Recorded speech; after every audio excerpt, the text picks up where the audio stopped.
Здравствуйте, дорогие друзья! Сегодня с нами в студии АЛЛАТРА ТВ уважаемый Игорь Михайлович Данилов. Здравствуйте. И Катерина. Здравствуйте. Тема нашей сегодняшней передачи — «Как найти себя». Дело в том, что поиск себя и своего предназначения в жизни является проблемой для людей в любом возрасте, и в юности, и в старости. И интересно, с каким итогом они подходят, скажем так, в завершении своей жизни. Люди разочарованы в том, как они прожили свою жизнь. Встретилось очень интересное исследование британских ученых.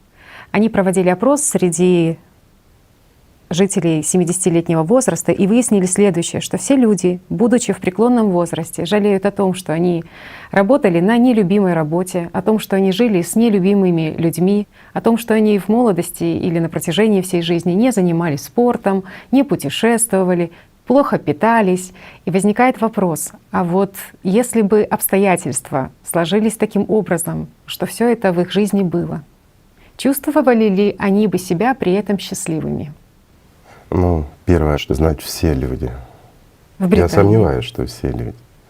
Большинство — да, подавляющее большинство, но не все. Есть те люди, которые счастливы даже в старости. А касательно того вопроса, что если бы были другие обстоятельства, и все, что они перечислили, что их разочаровало в жизни, у них свершилось, были бы они счастливы? Такие люди не были бы счастливы.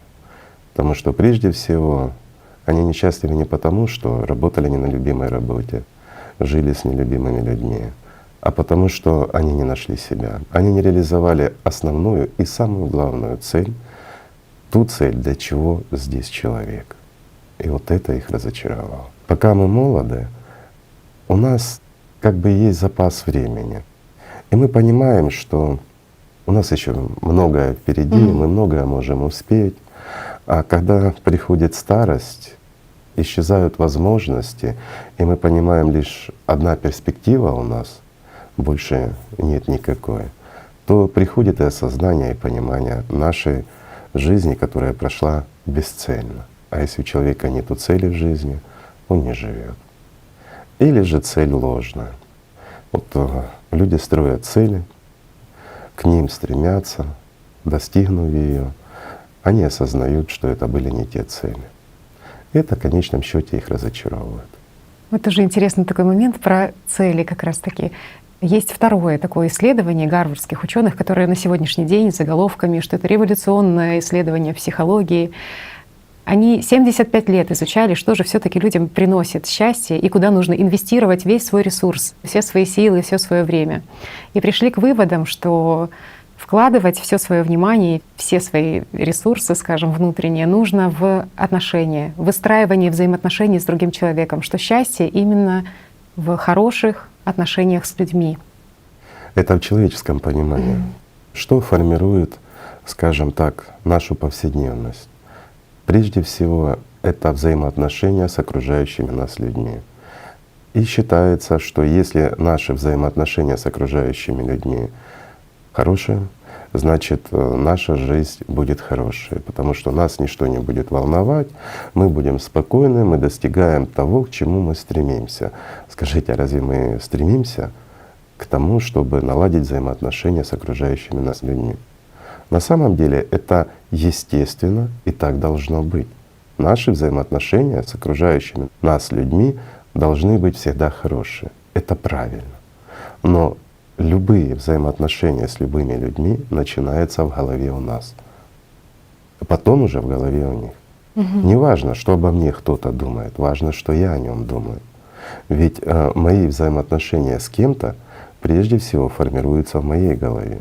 Даже если человек ненавидит меня, к примеру, плохо ко мне относится, клевещет, и всякое остальное. Вопрос в том, понимаю ли я его или не понимаю. Если я его понимаю, кто им управляет и почему он так поступает, значит, у меня нет к нему вражды, нет злобы, нет ненависти, как у него ко мне. И для меня он не существует как проблема. Понимаете? То есть я не живу с ним.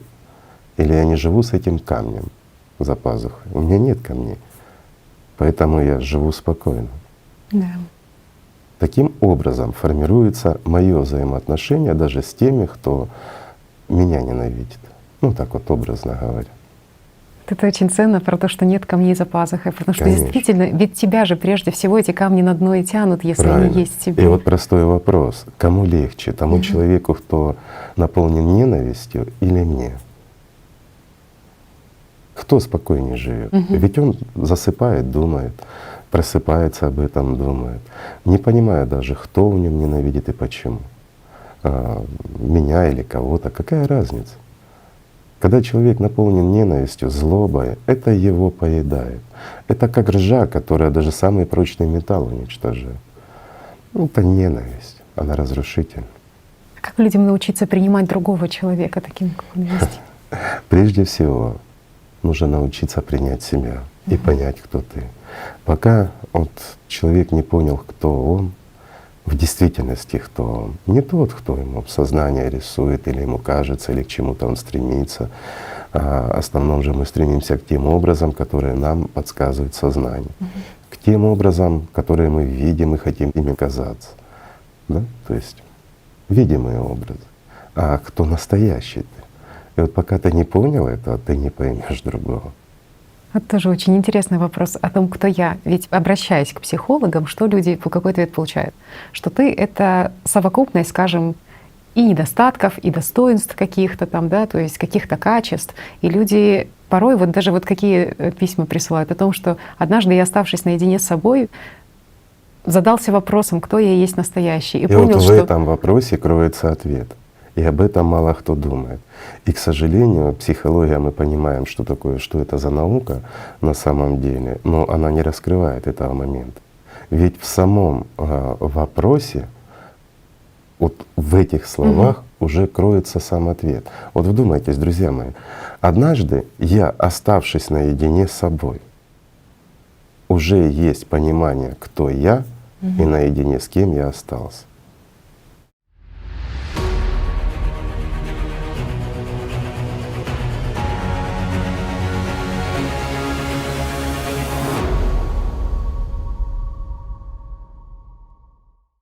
Тоже такой интересный момент, когда ты начинаешь задаваться вопросом, ну, допустим, мы все рождаемся в этом мире, и у нас стоит выбор, что в дальнейшем, какая у тебя судьба в дальнейшем, как в этом мире адаптироваться или выжить в этом мире. Вот такая начинается ходьба по кругу, то есть чувствуется внутри, что что-то, ну, ты вот получишь профессию, там у тебя есть уже и карьера, что все на свете такое, и стабильность в отношениях, но такое вот ощущение, как ходишь по кругу и не можешь из него выйти, как такого, как не хватает, оно не наполняет вот этим внутренним, то есть ты как будто бы должен был и получить это образование, и должен был уже как бы стабилизироваться, но внутри все равно есть такое неспокойствие, и от того, что ты, ну, как… Вот ты сама сейчас говоришь, ты должен.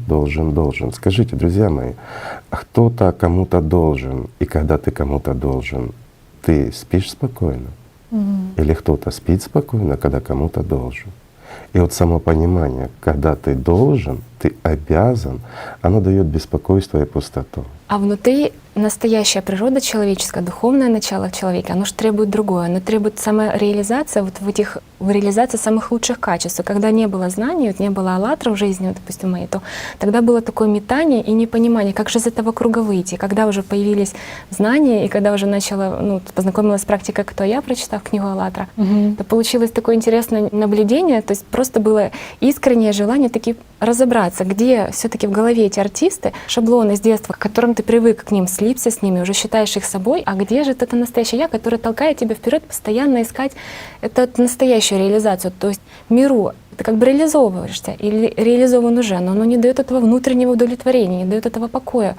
А здесь, получается, такой интересный момент был, что ты вот эту практику взял на вооружение, честно, перед собой, начинаешь выполнять, то появился такой эффект интересный, что как… Но ты когда в нее погружаешься и начинаешь задавать себе вопрос «Кто я?» и слышать ответы самые разнообразные. С друзьями Вот здесь делились. интересно, да? А кто дает эти ответы, когда ты задаешь вопрос? И почему-то психология не дает ответов на это. Кто с тобой разговаривает? Это работа нашего сознания или шизофрения? Но точно не ты. То есть ты же Но сам это не явно заказываешь ты. эти Ты же не ответы. заказываешь Вот это ответ, интересно. совершенно правильно. да. И как-то не углубляются. Почему? Даже те, кто занимается, ну, скажем, нейрофизиологией, психиатрией, психологией, ну всем, около, скажем, всяческих наук. По-другому не назовешь эти науки, потому что они ходят вокруг, но боятся заглянуть. И вот когда сталкиваются с этими пониманиями, то их оно пугает. И они начинают бояться и бегут сразу в сторону и начинают замывать какой-то трясинкой всю вот эту истину. Почему? Потому что боятся, что их посчитают самих шизофрениками. Это боязнь психологов и психиатров. Нейрофизиологи, когда доходят до этих пониманий, они боятся, пугаются и начинают отступать. Почему? Потому что оказывается есть нечто. Они сталкиваются с метафизическими проявлениями, которые не способна объяснить наука. А раз наука не способна объяснить, и я об этом начну говорить, то что обо мне подумают? Вот у меня простой вопрос. Почему они не задаются обыкновенным вопросом? А кто? В них так реагируют. Да, в них. И кто среагирует в других, кого они боятся. Когда ты ищешь правду, ищешь истину, ты настоящий исследователь, предан тому, чтобы узнать, кто ты настоящий, кто ты истинный. И ты, да, и Когда ты не соприкасаешься с этим знанием, с этой истиной, то происходит два таких момента. То есть если ты искренне ищешь, то ты как, получая этот ответ, оно как иллюзия разрушается, сознанию больно. Оно может чувствовать дикий дискомфорт, может кричать, но тебе легко, тебе наконец-то ты понял, потому что все пазлы сложились и открылось нечто больше. Но если человек стоит на позиции защиты этих иллюзий, вот этот момент его крайне, то ли жжет, то ли какой-то такой начинает от этого Дискомфорт. да, пугаться и отбегать. Страх и дискомфорт появляется. Да, тоже есть понимание, почему такая реакция. Потому что человек сталкивается с тем, что разрушит всю его иллюзорную жизнь, которую он сложил. И человек стоит на пороге тогда понимания того, что есть нечто, которое разрывает все эти шаблоны устоявшиеся, все иллюзии в его голове, в его жизни. И он начинает понимать, что он никто, что он ничего не знает, он ничего не может, и он абсолютно зависим и манипулируем кем-то. А это крайне страшно для людей. Сознание и пугается. В первую очередь. Сознание пугается, потому что оно будет облечено. Ведь дьявол боится чего? Облечения, друзья мои. А о чем говорят все святые писания, всех религий? Об облечении дьявола. А что делают люди? Они ищут его в других, ищут его в чем-то где-то, но никто не ищет его в себе. А в тех же святых писаниях сказано, что Бог очень близок к тебе, как артерия. Одна артерия. А другая артерия — это дьявол, который также находится очень близко к тебе. Но почему-то люди об этом забывают. Ну и как ученый муж полезет в религию? Ну куда ж ему снисходить до религиозных фанатиков, до сектантов и тому подобное? Ведь он ученый. Но, по крайней мере, каждый человек честно перед собой понимает, что а кто он настоящий, он запутался в этом многообразии, что он вроде и добрый, и злой, что он вроде там и художник, и ученый, и танцор, и все в одном, и противоречивые вот эти роли внутри этого Хороший, человека. плохой, Да. И кто среди него я? Никто, пока не сформируется этот я. Да. Человек в жизни, он, если он не выбрал сторону окончательно, он похож, знаешь, на валанчик в бадминтоне. С одной стороны, он отталкивается от каких-то человеческих позиций, духовных позиций. С другой стороны, он превращается в зверя, ненавидит всех из себя, жизнью недоволен. С другой стороны, он готов пожертвовать всем ради кого-то. И вот так вот.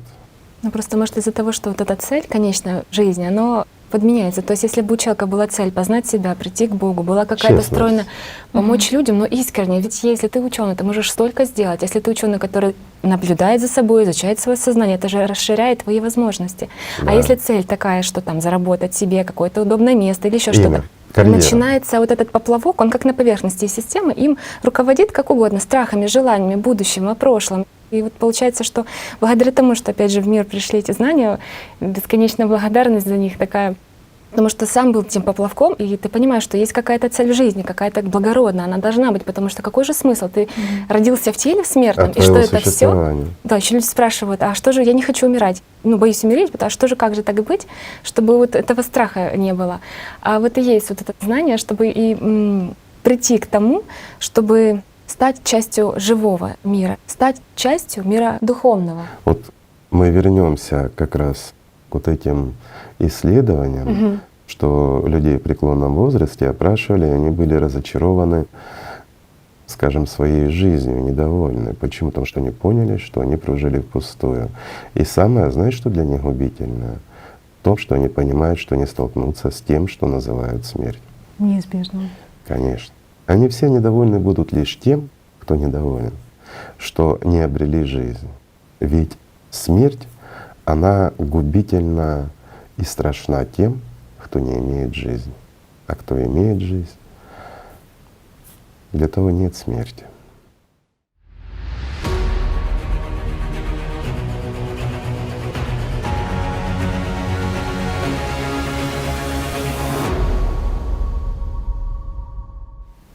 Вот многие хорохорятся по поводу смерти, говорят о том, что да, Это что ложь. там смерть, сон затяжной, долгий, просто вот уснул и все. Вот. Нет, это попытка убедить себя и попытка убедить других.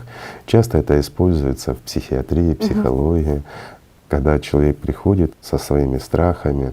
Особенно это связано с людьми, которые в возрасте или заболевают, у них возникает страх, и их надо как-то поддержать и успокоить. Но при отсутствии знаний, пониманий, поверхностное ознакомление с религиями, ведь психология, она же изучает религию, ну поверхностно. И как изучает психология религии? Как инструмент манипуляции массами, всего лишь навсего. Как организация. Ведь психология, она не вникает, как наука, в духовные аспекты и не занимается поиском истины. Она всего лишь ищет предмет манипуляции, что помогает людям стабилизироваться, или, проще говоря, она стоит, вот сама психология как наука, она стоит как раз на позиции материального мышления, то есть на позиции сознания.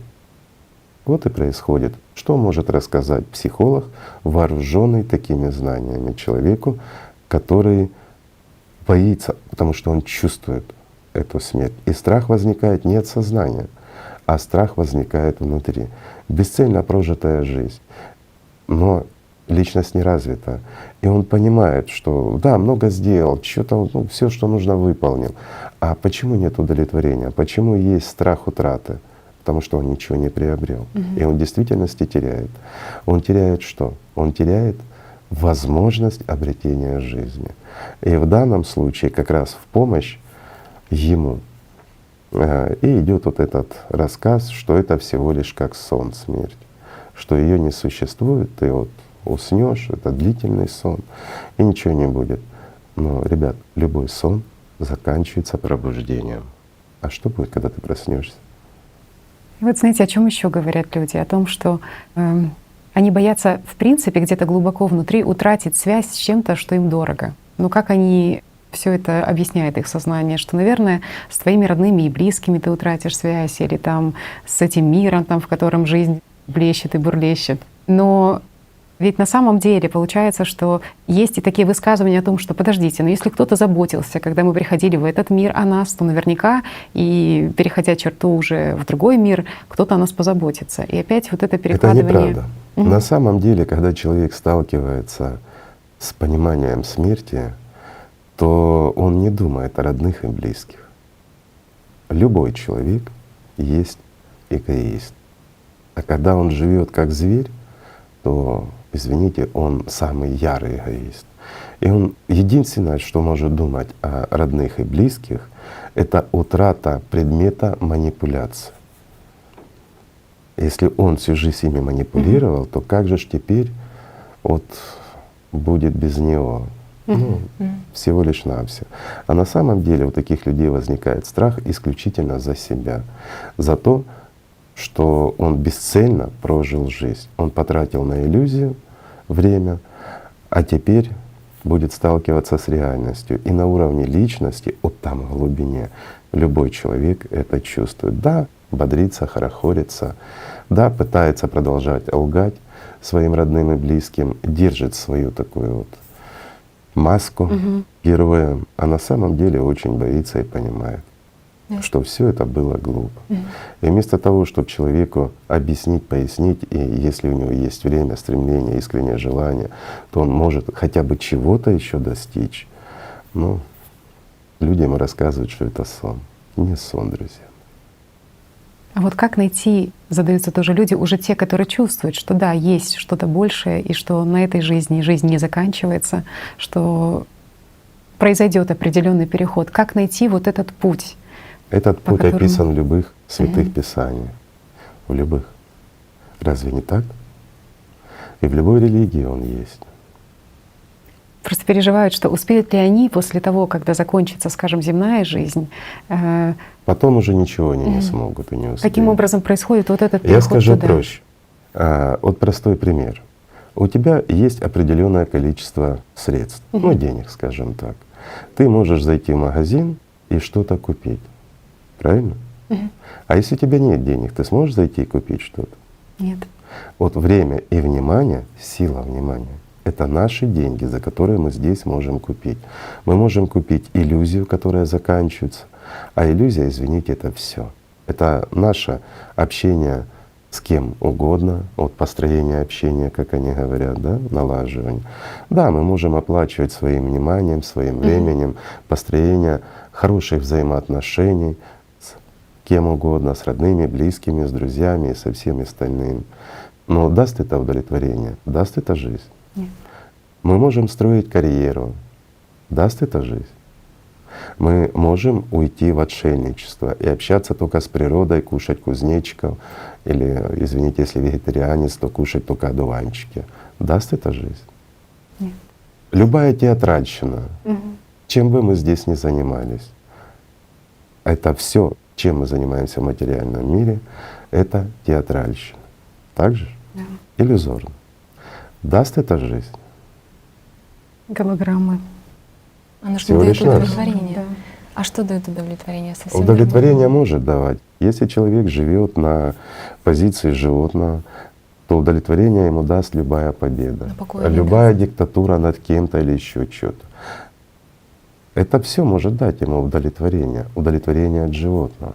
А простой вопрос: даст это ему счастье? Настоящее счастье. А настоящее счастье приходит лишь с приходом жизни. Разве не так? Мгм. Сознание одинаково у всех рассказывает об одном и том же. Почему? Потому что оно шаблонно работает. Мы, извините, мы шаблон. Простой пример. С этим часто сталкивались и вот ребята, которые занимаются наблюдением, в той же АЛЛАТРА, да, у нас в разных группах, скажем, и по всему миру на сегодняшний день, но они сталкиваются с чем? Вот когда честно действительно занимаются, пытаются разобраться, как работает сознание, кто я и тому подобное. Очень часто сталкиваются с тем, сидит группа, не имеет значения, сколько человек, приходит мысль. И они одновременно начинают говорить о том, что пришла мысль, и оказывается, эта мысль пришла не только ему, а еще 2-3 человека, ну, в зависимости от количества группы, а то и большему количеству И твоя ли людей, это мысль, которые да? не связаны были абсолютно с темой разговора или еще с чем-то. Сколько раз это происходило? Масса. Когда люди общаются друг с другом, ну, скажем, по средствам современных связей, и тут же кто-то говорит: вы знаете, пришла там мысль, и есть отклик от других, так же самое пришла абсолютно не связанных. Почему? Все очень А ведь просто. говорят психологи, что советуют, что есть мысли твои, а есть мысли другого человека. И нужно научиться отделять свои мысли от мыслей другого человека. В данном случае с позиции той же психологии говорится как раз о том, что есть твои мысли, которые у тебя появляются, а есть навязанные мысли тебе. Были интересные моменты, когда собирается коллектив, и мы что-то обсуждаем, а потом у 3 у 4 прям интонация, слово в слово. Как такое может быть? Оно просто приходит даже не твое, это просто как тебя осеняет, но вопрос в том, тогда уже, когда 3 говорят, и ты сначала гордец, то твоя мысль, а потом стоп, подожди, точно такая же интонация, точно такой же грамматический строй, все точно так же, и идея та же, но просто она как приходит пакетом, и ты прям либо слышишь ее на волне с этим, либо нет. Здесь как раз смысл заключается в том, что слышат все. У многих просто внимание направлено Да, в фильтры. другое, фильтр сработал, да, и ты его не услышал. А те, кто больше в резонансе с этим, вот они слышат, понимаешь? Те, с кем оно срезонировало. Да, поэтому, получается, сразу тогда был такой опыт и осознание, что такие мысли не твои, и ты можешь их фильтровать, можешь принимать, можешь то, что вы тогда все Выбирать. рассказали. Да, выбирать.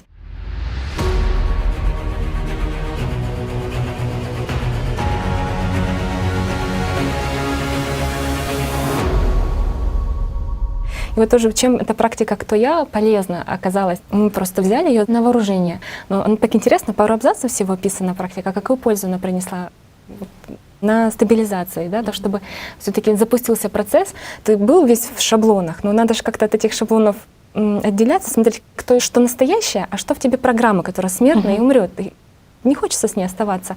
И такой был момент, когда, вот, допустим, какой-то период получалось делать ее регулярным, и получился такой эффект интересный. То есть как-то такое ощущение, что ты начал чувствовать вот присутствие мира духовного как помощь такую, как свет внутри. И какое-то такое было постоянное присутствие, как маячок, и который как фильтр давал понять, где настоящая истина, а где как приходит какая-то мысль, она нехорошая, от нее лучше отказаться. И интересный был момент, как прилив сил, как прижат был раньше этими артистами, апатия, лень или еще что-то. Все, что угодно бы тормозило тебя, чтобы ты ничего не сделал, ни для себя, ни для людей.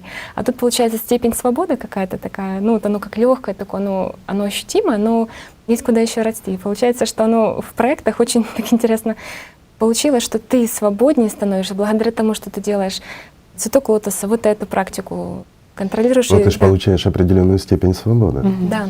Поэтому к тебе приходит более, скажем так, широкое восприятие и осознание того, что делаешь ты и для чего ты это делаешь. Да. Конечно, тебе будет приятнее, спокойнее и интереснее, потому что ты понимаешь, что твои действия, они несут положительный отклик и помощь для других людей.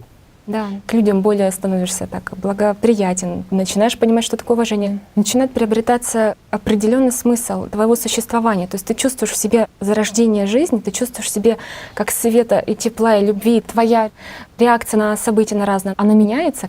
И меньше становишься эгоистом. Да, скажем. потому что когда ты преодолел себя хотя бы в одном деле, поставив интересы другого человека в общем деле, сначала для него, потом для себя, ты как будто бы не растратил на артистов, сэкономил этого запаса, этой любви, этого всего, и оно как тебе, как все вложилось в эту любовь, в это внутреннее, и А ты это и свободнее. есть энергия. Вот как бы там ни было, наше внимание — это сила, это энергия. Как бы мы ее ни называли, но это в действительности так. Если убрать возможность вложения внимания, то человек перестанет быть, скажем так, человеком разумным. У него исчезнет его духовная составляющая, исчезнет личность, останется первичное сознание. Все. Мы ничем не будем отличаться от животного. Но не внимание формирует, внимание — это всего лишь инструмент. Да, куда ты направляешь, потому что Да, было... это следствие нашей конструкции. Да, и такое было ощущение, такое яркое, четкое, это вот маячок, это наполнение. Такое, вау, класс, хорошо получается. И начал халтурить, перестал делать то, что поддерживает. Оно как рассеялось, ты как прежним стал. Опять в шаблонах, опять чувствуешь эту апатию, опять чувствуешь, как они тебе что-то говорят, нагнетают что-то плохое либо про тебя, либо про окружение, или еще про что-то. Потом ты сидишь и понимаешь, что зачем ты отпустил Божий, который ведут тебя к жизни.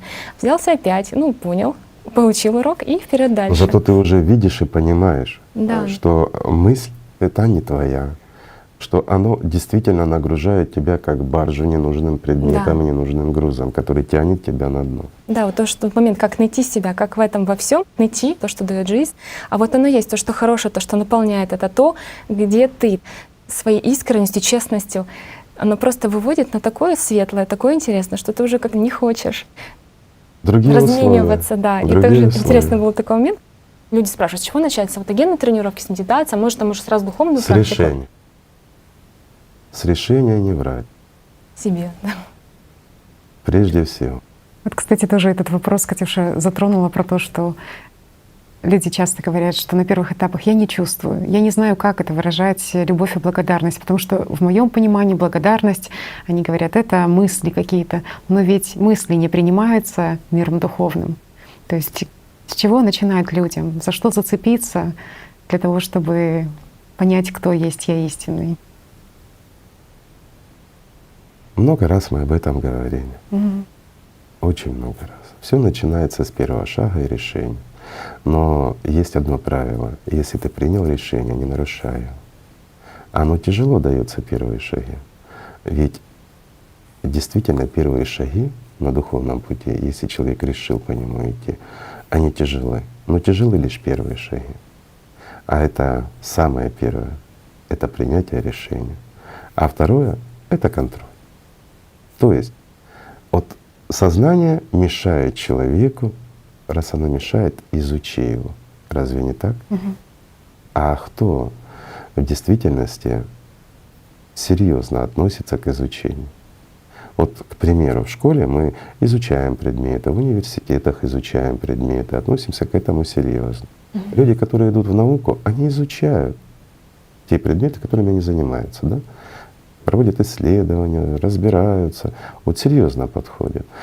Те, кто профессионал в своей работе, неважно какая профессия, но мы же ее изучаем, мы же наращиваем мастерство. А когда мы становимся на духовный путь, нам почему-то кажется, и нам сознание рассказывает, что все должно прийти само. Ты ничего не должен делать. Духовный путь — это подарок от Бога только за то, что ты есть. Он тебе должен. Ребят, в этом мире никто никому ничего не должен. А то, что касается духовного, это шанс обрести жизнь. Но заслужить ее и обрести ты должен сам. В этом смысл существования человека здесь. Второй, самый глобальный вопрос. Для чего человек в этом мире? Ведь все знают, для чего. Там мы здесь есть. Просто так ты не появился бы здесь, правильно? Раз ты здесь, значит для чего-то ты нужен. Лишь для того, чтобы обрести жизнь. Другого нет. Все остальное это попутно, все это естественно, все это взаимоотношения, построение дома, семья, работа. Это шаблон. Так же живут и животные, и все остальные. Мы только на другом уровне просто. Но это все шаблонно, это заложено у нас от материального, скажем так. Но в чем смысл? Смысл обретения жизни. Значит, что нужно? Ее обрести. И почему так ценно внимание и наше время? Куда мы в большей степени это вкладываем, то мы и получаем. Если мы профессионально относимся к своей работе, если мы изучаем науки, если мы изучаем или учимся в школе, то почему на духовном пути все должно быть так просто так? Нам достаточно, нам дали молитву или мантру, или какую-то медитацию, и вот мы должны ее выполнить, волшебный и нам пиночек. все упадет. Да, волшебный пиночек такой, да? Или такой халявная свеча. Мы ее зажгли, и все решилось. Одним простым действием. Нет, друзья мои, здесь надо работать. И работать самое главное честно и серьезно. Тогда будет все в ваших руках. Но когда вы соблазняетесь, поддаетесь, когда вы хотите и то, и это, ну тогда ничего не получается. Тогда приходит злость, разочарование, тогда приходит неудовлетворение, тогда начинается, что все это не ерунда, все это неправда, мир он простой, материальный, и смерть это всего лишь сон. Удачи вам! Спите спокойно. Это для тех, кто хочет спать. А для тех, кто хочет жить, ребят, закатали рукава, перестали заниматься дурью, честно и добросовестно. Как говорят, а сколько копать? Ну как сколько, говорит, с утра и до обеда, да? Так и здесь. Закатали рукава, глазки открыл, и пока глазки не закрыл, до самого вечера. Ни на секунду не расслабляться. Это не мешает работать, заниматься повседневной жизнью, строить отношения и все остальное. Но только следите за тем, кто диктует и манипулирует вами, кто подбрасывает вам желания, почему он заставляет вас кукситься, обижаться. Никто вам ничего не должен, чего обижаетесь. Изучайте, как работает система. Она работает не только в вас, а и в тех, с кем вы строите отношения. И они вам ничего не должны и ничем не обязаны. Даже вы спасли их жизнь, вы сделали им все, что только могли, а они просто вас послали нафиг. Радуйтесь, и теперь вы свободны от тех обязанностей, которые наложили на них, что они якобы вам должны. Сделал — забудь. И это правильно. Потому что от артистов ждать благодарности — это всего лишь лицедейство, не больше.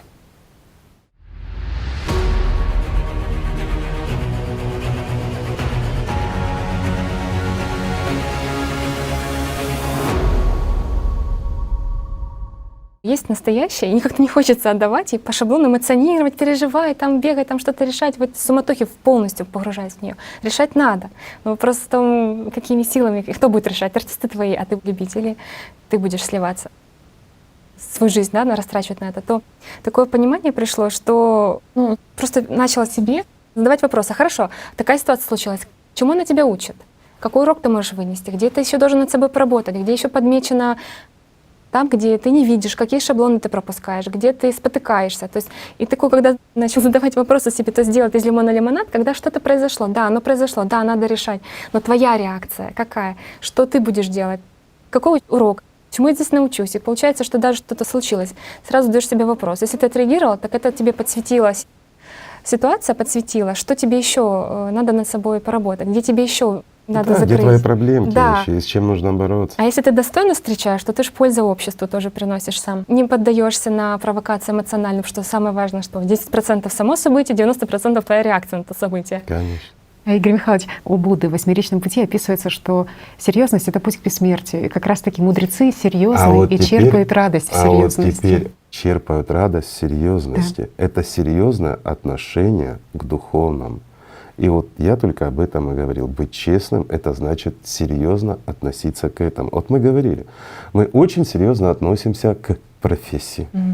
Если мы ее любим, если, ну, как скажем так, любим понятие относительно, если она нам дает достаточный доход, мы хотим построить карьеру, мы изучаем и серьезно к этому относимся. А к самому важному, к духовному пути, мы относимся несерьезно.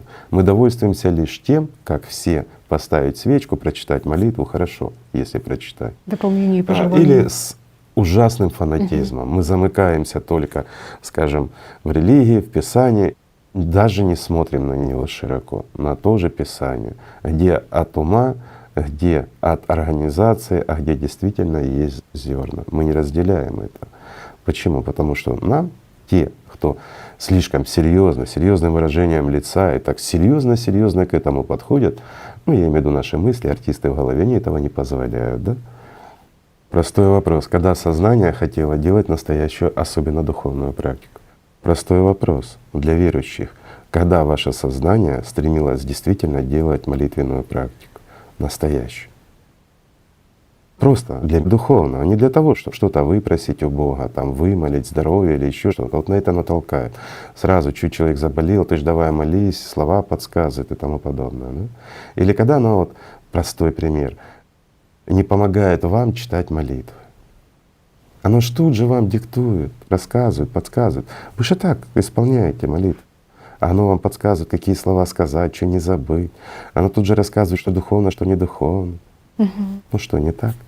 Когда ты действительно выполняешь духовную практику без диктатуры сознания, тогда ты получаешь степень свободы, тогда ты получаешь отклик от мира духовного и наполнение, правильно? Да. Но если ты выполняешь под контролем сознания, с этими диктаторами в голове, Комментаторы то вот эти. этого ты не получаешь. Да. И разница заметна. Огромная, да. Ты преодолел себя, и тут и по капельке вот так вот и начинается какое-то состояние постоянно нарастать. И какую-то маленькую победу сделал. Но для сознания она маленькая, а для тебя это шажки. Каждый шаг, приближающий к Богу, он ценен. Выполняя аутогенную практику, мы понимаем, как легко это сделать. А как же ж выполнить духовную практику с помощью сознания? Никак. И для того, чтобы мы могли выполнить духовную практику, необходимо что? Необходимо освоить и медитативную практику, потом перейти к духовной практике первичного, скажем так, опыта с привлечением осознанности, то есть с подключением первичного сознания, с каким-то контролем, а потом медленно, постепенно углубляться, пока не выполняешь уже чисто на уровне личности и без потери сознания, так сказать, да? Без отключения. Ну да. Вот это и есть духовный путь.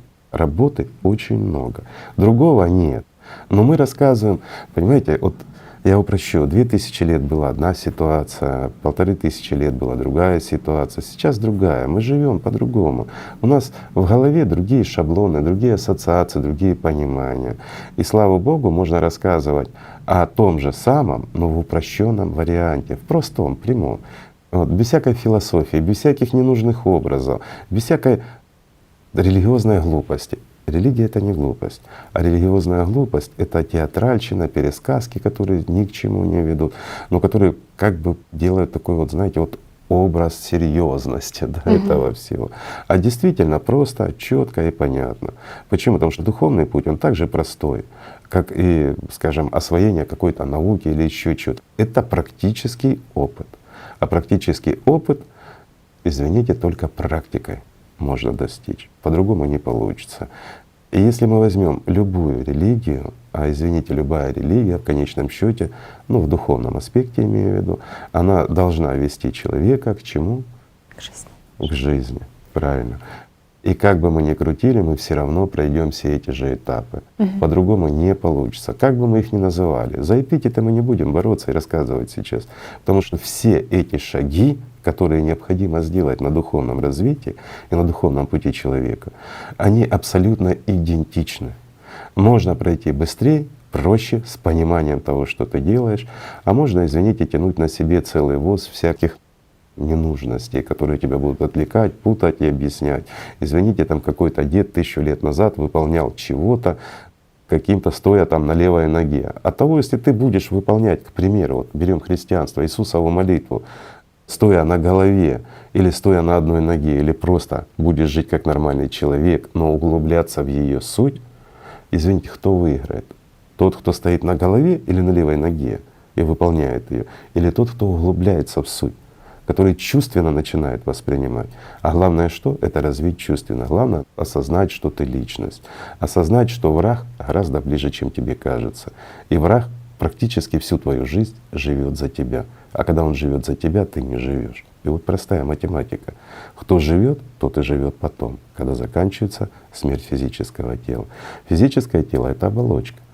Извините, сейчас наука говорит о том, что не может человек умереть как духовная составляющая. Сознание не заканчивается смертью тела, да. И с этим уже согласны. А раз с этим согласны, значит, оно не является частью работы головного мозга. И с этим тоже согласны, потому что масса научных, скажем, доказательств существует, когда отсутствовала большая часть там головного мозга, а мыслительные процессы не прекращаются. Да, функционирует абсолютно нормальный человек. И много других доказательств существовало и существует. И самое важное на сегодняшний день, опять-таки, благодаря АЛЛАТРА, что существует уже огромный опыт тысяч людей, которые идут по этому пути и приобретают свой опыт. И он подтверждается, извините, не философией, болтовней, а практикой многих людей. И это очень важно. И очень радостно. И очень радостно. Еще почему радостно? Потому что чем больше людей действительно осваивают это все, перестают слушать свое сознание, становятся духовно свободными, тем повышается резонанс, тем отклик от них становится живее. Ты чувствуешь, как больше жизни становится. Потому как что будто бы её есть становится какая-то больше. невидимая взаимосвязь. Она, конечно, она есть. Вот представьте, определенная сфера, в которой жизни не было, и она начинает зарождаться. И чем больше она зарождается, тем больше она резонирует друг с другом. Значит, она проявляется. А раз она проявляется, она занимает определенный объем, имеет определенную массу. Значит, она что? Вытесняет другое. А есть или жизнь, или смерть. Чем больше жизни в этой сфере, тем меньше смерть. Простая математика, друзья мои. И от вас, от каждого зависит многое. Не только ваша жизнь, но и жизнь других. Относительно духовной цели тоже хотели спросить. Ведь сознание что рисует людям? Что бессмысленно идти туда, куда ты не представляешь, куда идти. И постоянно хочет описать, что же такое. Простой вопрос. Если наше сознание берет какую-то цель, оно эту цель что делает? Пытается обрисовать. Объективизирует. То есть нужен образ, нужен объект, конечная цель или еще что-то. А как мы можем пойти туда, не зная куда? Только в сказке, да? А здесь и получается, мы сказку превращаем в жизнь. Почему? Потому что мы идем туда, куда стремимся, но конечной цели мы не знаем, мы не можем ее нарисовать. Нарисовать где? В своем сознании. А кто хочет? Наше сознание. А первое, что мы делаем? Мы изучаем работу нашего сознания. И мы начинаем понимать, что оно далеко не наше. Первый шаг, первый опыт. И первый опыт, он порой настолько поразителен, когда человек действительно начинает понимать, что сознание ему диктует, оно им манипулирует. И вот это самое страшное для всей науки современности, психиатрии и все остальное. Потому что преломить это невозможно. Каким-то образом оправдать это невозможно, когда человек зависим и манипулируем кем-то. А это так.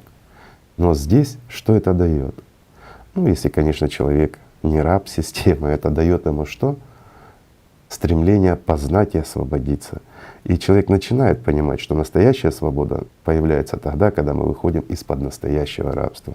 Да, нами могут владеть, нас могут, извините, взять в рабство, и было это рабство и до сих пор в нашем цивилизованном мире, в котором существует масса религий тысячи лет. До сих пор есть рабство, где человек другого человека эксплуатирует и тому подобное.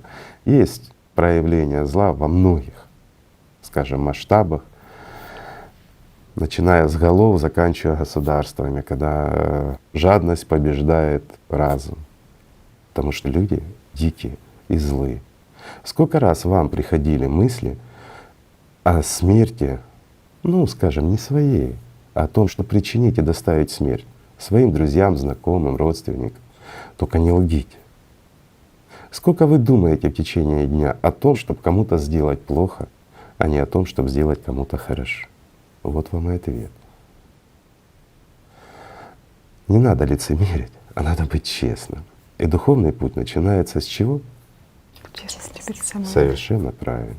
Но самое важное, что когда человек начинает изучать, он понимает причину всей этой жадности, всей этой бесчеловечности, всей этой глупости. И он понимает, что враг существует, и враг ненасытен. Но таким образом, изучая его, он понимает, как просто от него избавиться, как просто можно выйти из-под его власти.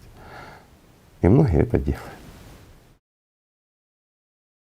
Чтобы не только ты это почувствовал, но и другие люди могли возможность иметь прикоснуться к такому же, самостоятельно уже познавать, и как работает система, и как оно разливается, и как растет личность. Потому что до того, как ты не знал про знания, ты был как в этом кругу, да, как свеча Римана, кругу, постоянно ходишь по нему, а выйти не можешь, не знаешь как.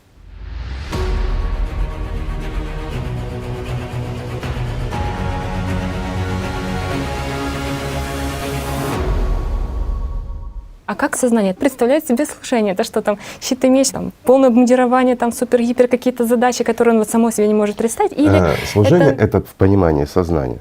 Это то, что может выполнять сознание. От понимания масс. Это какие-то неправильные действия или правильные действия, но это действия, направленные вовне. И служение в понимании сознания — это значит противостояние. Как противостояние от служения? Да? Вот что делают служивые? Противостоят. Противостоят кому? Друг другу.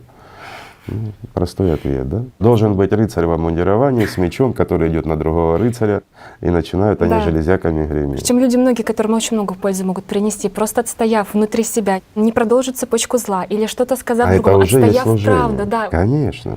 Для сознания это одно служение, а для человека духовного на духовном пути это совершенно другие аспекты. Это как раз, скажем, ослабление самой системы, это исключение инструментов манипуляции, это есть уже служение. Да, ты можешь на своем месте, где бы ты ни находился, ведь в том окружении именно ты, ну кто как не ты и когда как не сейчас, да, можешь отстоять правду или поступить по-человечески, или хотя бы максимально, ну, как попробовать выйти из тех шаблонов, попробовать на практике то, что описано в «АЛЛАТРА», то, что вы говорите в передачах. И вот ты это почувствовал и начинаешь понимать, что ты реально хочешь сделать больше. Ты реально понимаешь, что ты хочешь, чтобы такое вот… Ты можешь это сделать.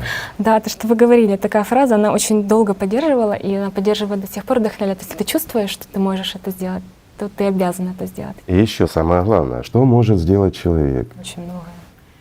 Сам начать говорить. Да. Чтобы не только вот мы говорили, и слава Богу, уже много друзей наших, которые говорят, ну и подключаться к этому и начать говорить самому. Если что-то понял, делись с другими, уже ж легче будет. Почему? Каждый путь он индивидуален. У каждого все равно, да, мы идем по одному широкому пути, да, но ступаем мы своими ногами. Мы приобретаем собственные ощущения, свои понимания. Где-то немножко по-другому работало наше сознание, у кого-то оно было хитрее, умнее, у кого-то оно было проще.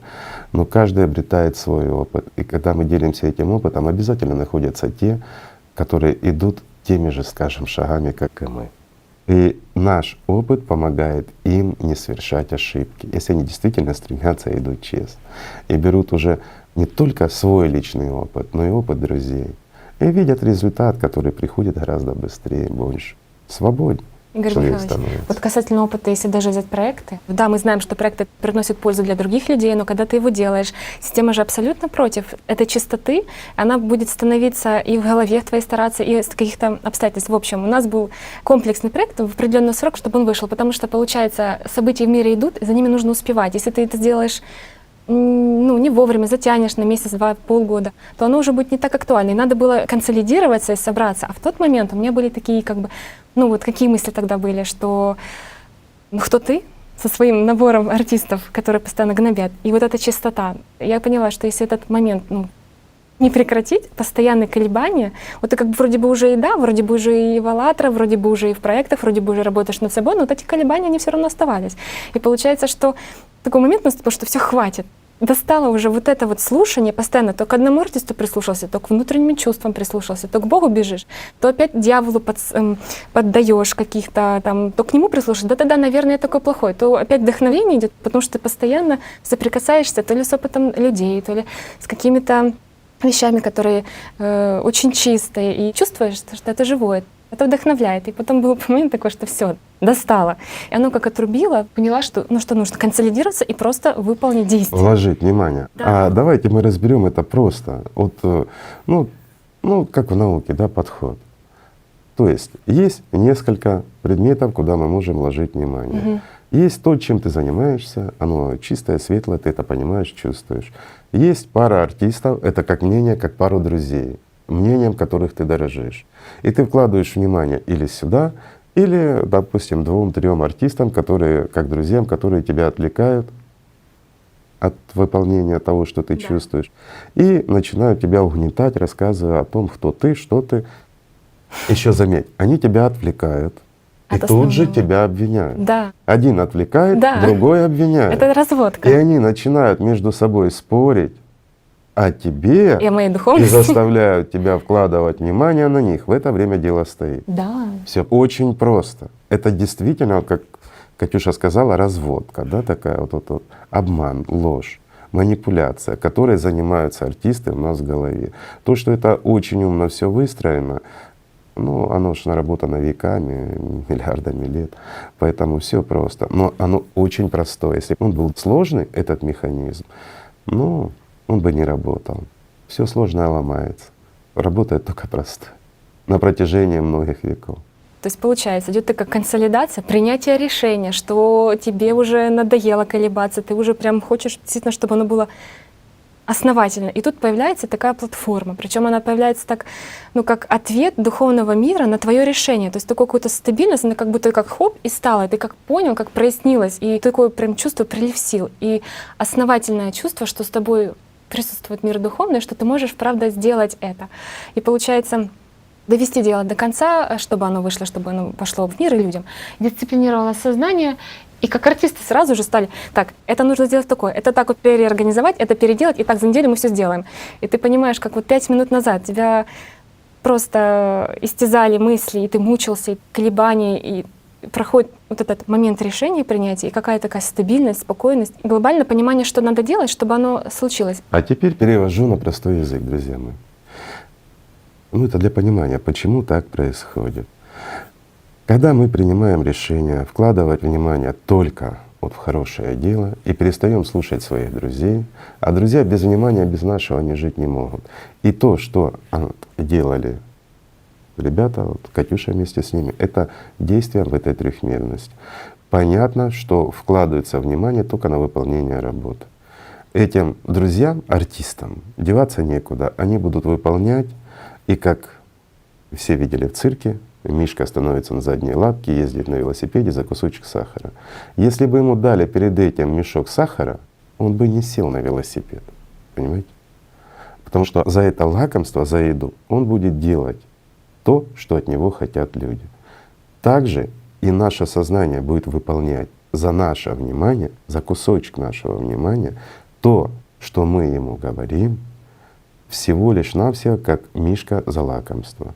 Но если мы ему дадим мешок и уделяем спорам этим, это очень хороший пример Катюша привела. Если к нему подойти просто, убрать всю эту религиозность, все эти домыслы, просто выкинуть это все, а глянуть на реальность.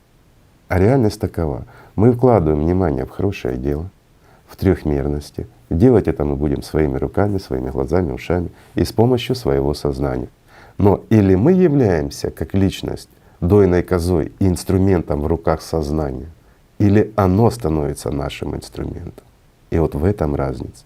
Когда мы уделяем внимание не в болтовню, не осуждение и обсуждение себя, какой я нехороший, что я не могу, не успею, в колебания, в сомнения, тут же обсуждение наших друзей, которые вокруг нас, мы строим отношения, да, что она делает много, другая делает мало, Или не а так. что ты делаешь? Да, а если так, все равно не Не то. то.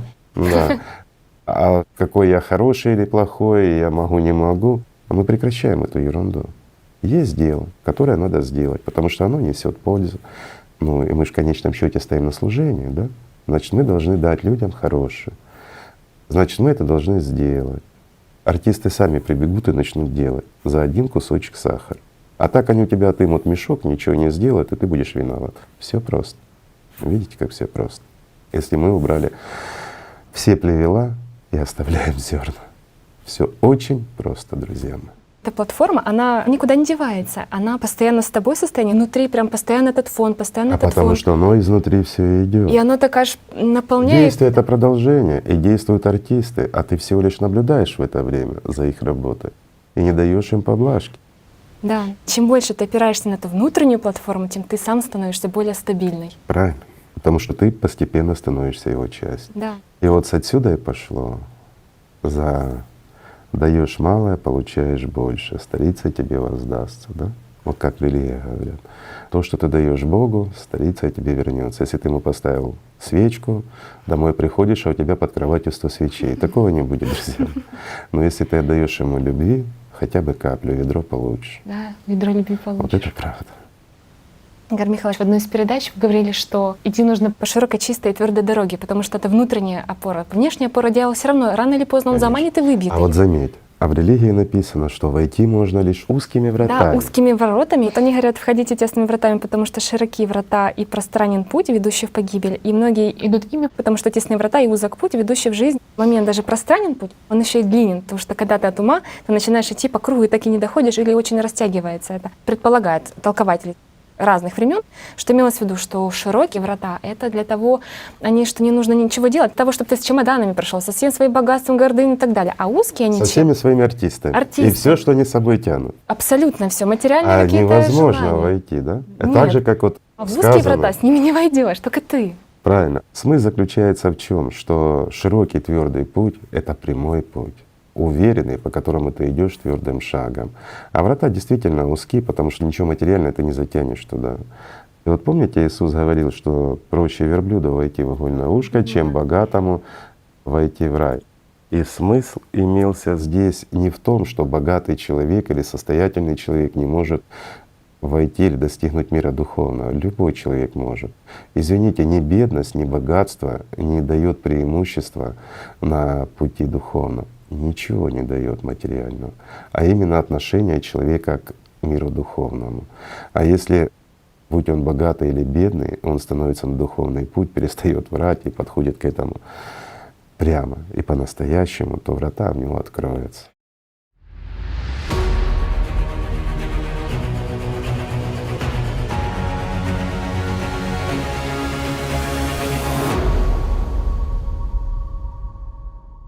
Просто тот, кто изучает Священное Писание, изучает разные толкования, он просто понимает, о чем идет речь, когда еще и плюс сам практикует. Просто интересно, что Но если он практикует сам, он понимает. Да. А если он просто изучает, извини, это легко психолог. запутаться. Да. Очень легко, потому что Это много богослов, противоречий. да. психолог, психиатр. Да. А момент такой интересный. Здесь был одного из толкователей, говорят, что тесные врата ассоциируются с учением Иисуса Христа, который призывает не к соблюдению буквы и формы, а к внутреннему преображению. Вот кто И вот вопрос, а почему нет этого пути сейчас? в христианстве Мгм. нужны практики, нужны те, кто живут стяжанием Духа Святого. Ведь сами отцы не говорили, что самое главное — это стяжание Духа Святого. И знаете, вот что интересно, из века в век говорится одно: вот раньше были святые отцы, которые стяжали, мы им мечта. И так повторяется с каждым веком. Интересно, что сознание рисует, что духовный путь — это очень сложно. И вот как раз-таки одно даже это слово «сложно» в любом деле, там, в любом и материальном деле, и духовном останавливает человека. Сознание останавливает. Ведь И для него- сознание говорит о том, что это сложно. Для сознания это вообще нереально, потому что для него это погибель, ибо она есть часть чего, а мы уже об этом говорили, часть материального, часть того, кто называется дьявол. И есть ли место дьявола в раю? Это, знаете, вот, извините, я буду говорить религиозным языком. Заставьте чертей описать рай. Что получится? Ад. Мгм. Ну по-другому не получится. Реалии Они сегодняшнего большего дня. не знают. Да. Нет никого ближе, чем Бог. И мы закрываем эти врата с вами служением сатане. Другого ничего нет. Все очень просто. Ну, так и было просто, что когда уже ты немножко прикоснулся к такому вот чувству настоящего, и вот там садишься в следующий раз в медитацию, какой был шаблон? Она говорила, что нужно очень много тренироваться, очень хорошо прокачать в все спорте, чакраны, да. Прокачать чакры. Как Это проработать все группы мышц, да, чтобы там бицепс был хороший. Чтобы они были хорошо расслаблены, чтобы Ну, они хорошо текло. конечно, да. Оно как аргументировало? А что текло?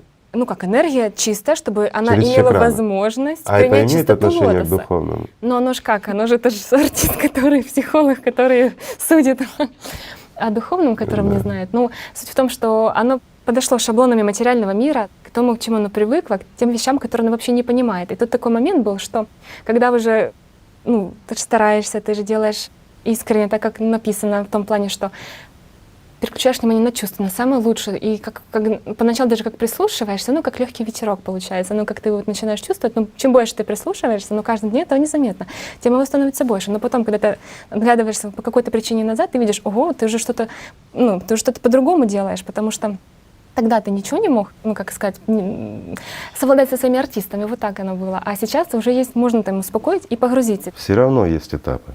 Я понимаю, что есть путь очень простой. Есть путь одного мгновения. Вот о нем часто описывали, на Востоке это любят. И на этом, извини, построено очень много различных течений, религий, сект и тому подобное. И вот все ждут вот этого прозрения, что раз и человек Буддой прям стал, прозрение к нему снизошло. И, извините, миллионы и миллионы их последователей идут в субличности, ожидая халявы, в буквальном смысле слова. Есть простая математика. Вот я просто скажу, да, давайте я сравню со спортом.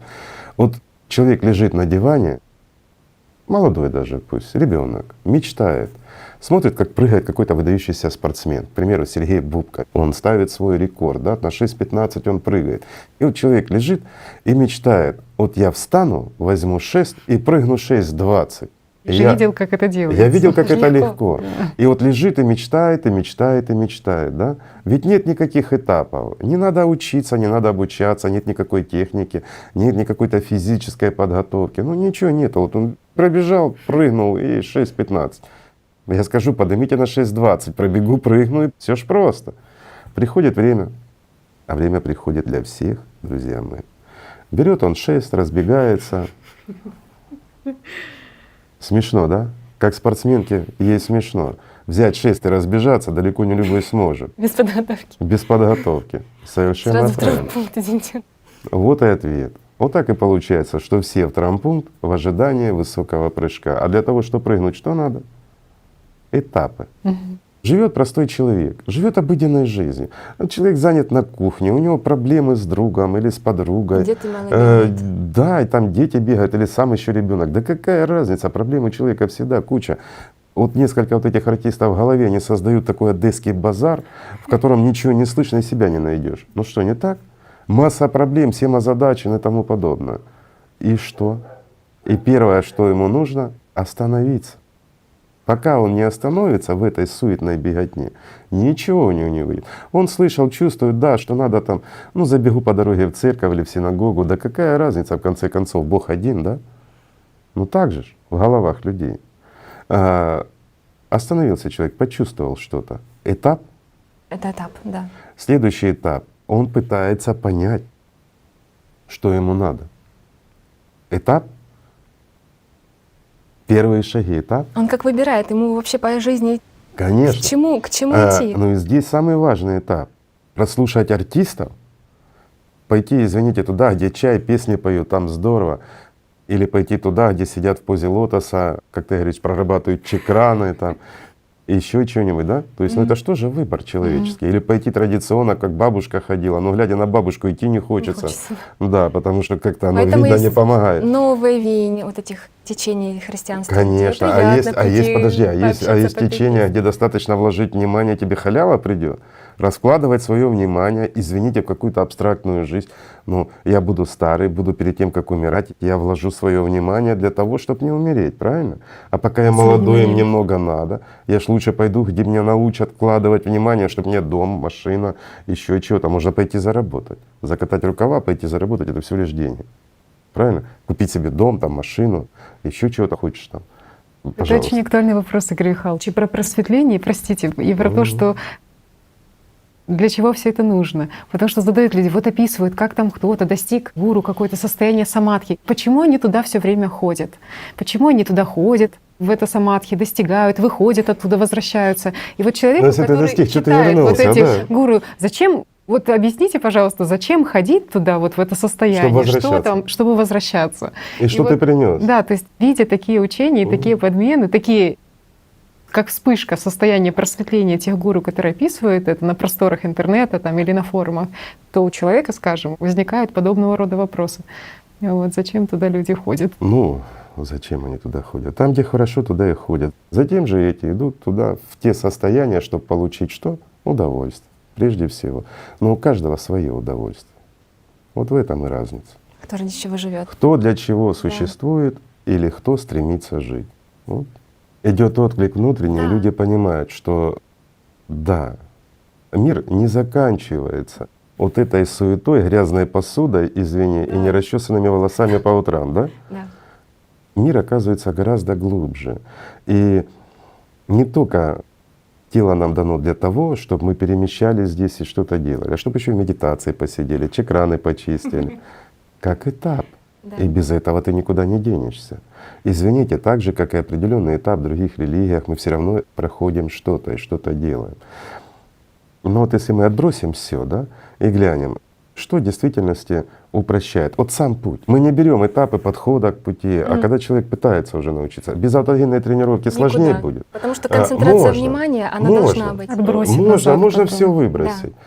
Можно идти. Очень шатко получится. Поверьте, я видел много людей, которым достаточно было лишь увидеть пламя, и они становились огнем.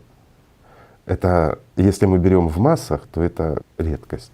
Но их много, и это редкость. Но основное, людям нужно просто разбираться и идти пошагово. А отбросив аутогенную тренировку, можно постичь другое. Но проще как? Аутогенная тренировка. Ты осознаешь, что ты можешь управлять своим телом. То есть ты приучаешь артистов, приучаешь влаживать внимание. Я проще скажу. Ты приучаешь работника, строителя. Представьте, вы делаете ремонт. Сейчас многие смеяться будут, да? Вам нужно положить плитку качественно и ровно. Вы приучаете вот этого плиточника, что вы платите только за качественно положенную плитку. Если он ложит ее некачественно, вы не платите. Понятно теперь, да, друзья мои? Вот я упростил. Поэтому вот это аутогенная тренировка. Вы оплачиваете вниманием своему сознанию лишь то, что вы хотите получить. И вы это получаете. Это первая попытка не просто там обучиться аутотренингу, это первая попытка оценки важности и ценности вашего внимания. Разве не так? Так. То есть я раскрываю даже скрытую сторону, о которой мало кто задумывается. В чем сам смысл аутогенной тренировки? Это получить желаемое за вложение внимания. Ну да, так же самое вот некоторые скажут, что можно вложить, вот мы смеялись сейчас, за дом там получить, влаживать внимание. Да, конечно, можете получить и дом, но проще его построить и жить потом, чем получить на халяву. Все равно на халяву не получите, вы оплатите это ценой жизни. Следующий этап — медитативная практика. А здесь вы уже работаете не просто сознанием с телом, а вы работаете сознанием с сознанием. Потому что это более сложная аутогенная тренировка.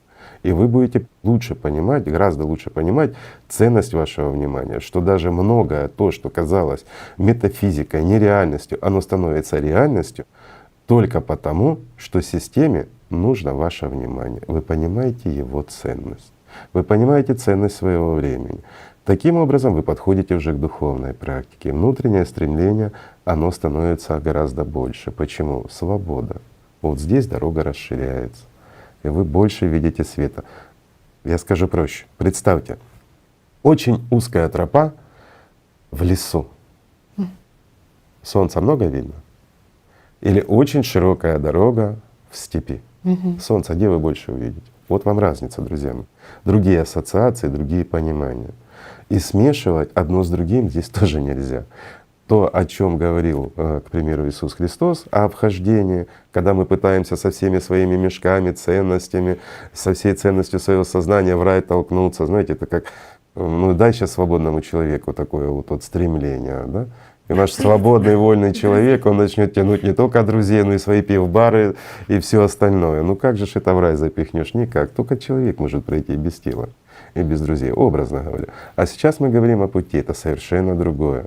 И вот эта ассоциация тропы в лесу, где пробивается через листву лишь немножко света, и широчайшего пути в пустыне, твердого, по которому легко идти, и много света. Вот она разница, да? Ты подходишь уже к духовному пути. И здесь сознание нужно для чего? Для определенной оценки, для сравнения с кем-то. Первичный опыт. Так же ж? Так же ж. Только потом, уже еще одним этапом человек обучается уже как личность, когда она взрослеет, когда она уже научилась себя свободно, ну, скажем, когда ты понял, кто ты, нашел вот это я пресловуто, и уже достаточно взрослый, манипулирует уже и сознанием этими артистами и всем остальным, вот тогда ты можешь идти уже в духовную практику, возвращаться, получать оттуда, скажем, много силы для своего внимания и уже как бы распоряжаться этим, правильно? Правильно, так оно и было. Все равно этапы, Есть. да. Оно есть и без этапов, я с тобой тоже согласен. Но без труда не вытащишь рыбку из пруда, да?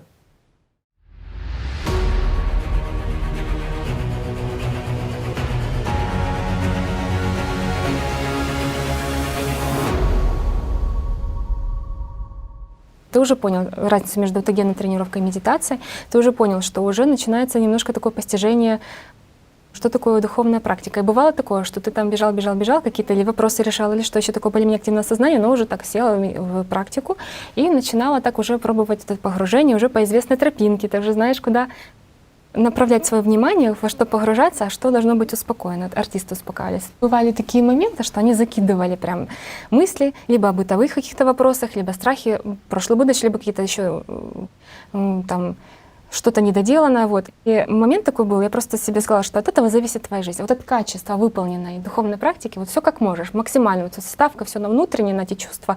И пошли не все вот эти вот мысли о том, что должно будет сделано или что еще было где-то, оно сейчас не актуально. И вот такой момент, когда есть понимание, что от этого зависит твоя жизнь, но оно же так на ощущение, что вот это вот реально вот сделаешь, будем жить, не сделаешь, не выживем.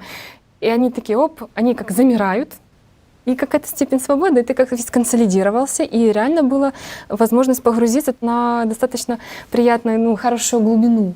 Просто получилось тогда раствориться в этой божественной любви. То есть понимание, что от этого зависит твоя жизнь, то как-то какой-то процесс запускается, что дается степень свободы, и ты можешь погрузиться более свободно и с меньшими препятствиями в эту духовную практику. Но потом же запускается процесс уже генерации, уже не до артиста, уже неинтересно, уже В все. последующем, да, уже артисты не играют никакой Вопрос задают роли. тоже люди, а как генерировать? Потому что ведь сила любви, как это воспринимается сознанием? Что для сознания сила — это что-то… Сознанием это воспринимается как источник питания, дополнительный, практически с бесконечным ресурсом таким, понимаешь? Вот так воспринимается это сознанием, и сознание всегда за него борется. И вот у сознания есть одна задача — как сделать так, чтобы личность генерировала это питание, но в то же время была подконтрольна сознанию. Вот поэтому она и лезет всегда. Но это оба, скажем, таких варианта, они несовместимы. Невозможно человеку стать источником, но в то же время оставаться подконтрольным сознанием. Ну, это нереально. Это чувственное восприятие, когда идут эти процессы. И параллельно этому ты тоже наблюдаешь мысли. И что происходит после того, как ты выполнил практику, выходишь, и задается вопрос, Это а была ли… первичная духовная практика, это первичный духовный опыт, когда человек еще не отделен, не разделен полностью как личность и сознание, а когда первые шаги от в освоении духовных практик, я уже об этом рассказывал нашим друзьям, выполняется еще совместно таким синтезом первичного сознания. И вот здесь, да, еще могут присутствовать мысли. Но в данных практиках очень легко утратить вот это чувственное восприятие. Почему? Именно в духовной практике.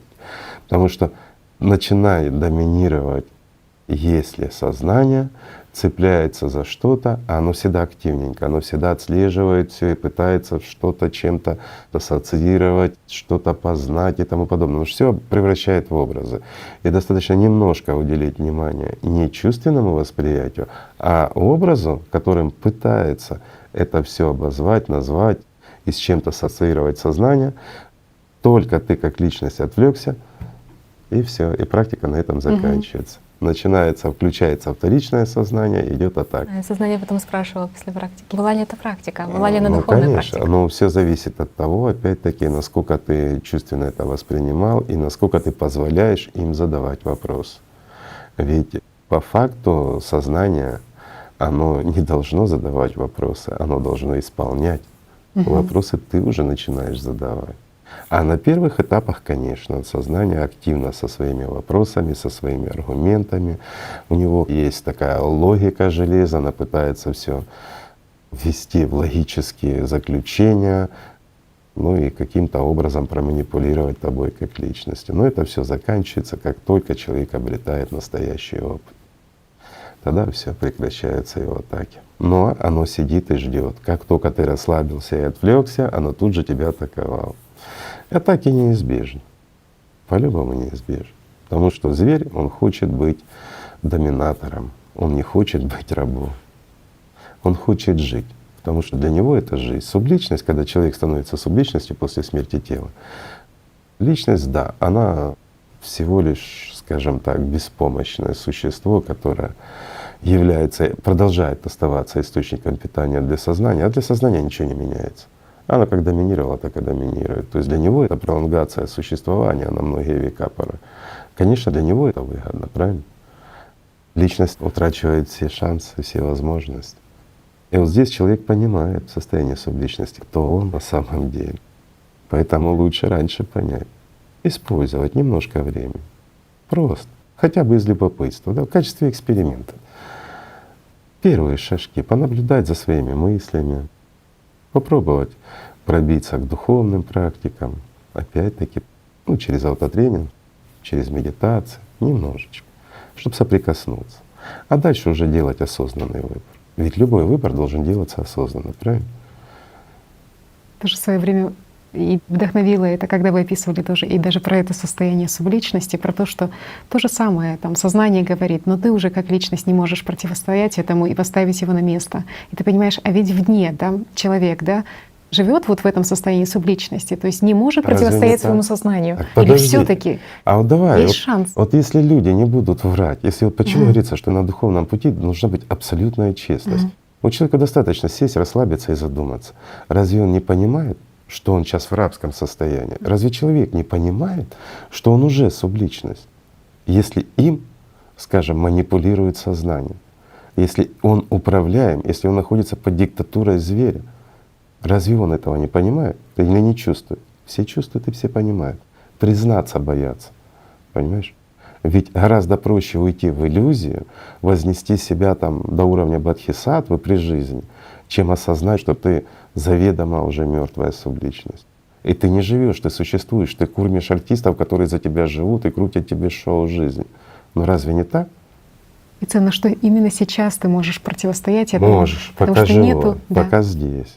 Там ничего ты уже не сможешь. Да, два варианта, когда ты ничего не можешь сделать, Для это этого в жизнь прошлом и в нужна. будущем. Только сейчас можешь это Совершенно правильно. изменить. Вот сейчас ты формируешь будущее. В этом смысл.